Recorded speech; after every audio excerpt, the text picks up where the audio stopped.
It's an interesting question that we get asked a lot, is why is mediation better than seeking the court's intervention? And the reason is because the judge sometimes might not give an order that's in the best interest of the parties. When you're trying to come to your own agreement, you're going to do something that is personal, that reflects what your goals are. And in many cases, when you go to the court and you have a trial, the judge is going to make an order that doesn't reflect what's in your best interest. The reason mediation is useful is because you can come to your own agreement outside of court and have confidence and power in the control of reaching your own agreement.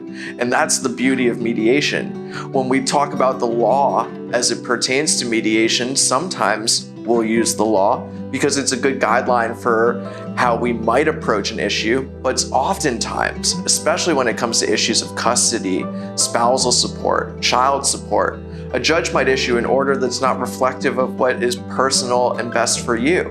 And that's why mediation is important. That's why mediation gives you the tools to create your own agreement so that when you reach a resolution, you feel empowered by having your own agreement that you reached. And not having the court's intervention in creating an order that you might not agree with gives you that power in knowing that this is your agreement.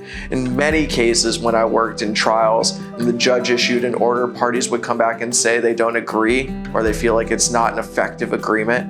And I agree with them in many cases that the judge issued a ruling that was generic or didn't take your detailed approach into account when trying to make an agreement that best suits you and your family. And that's what I really believe about mediation to be effective, is coming to your own agreement and having control and power in reaching something that you feel best suits you and your family's needs.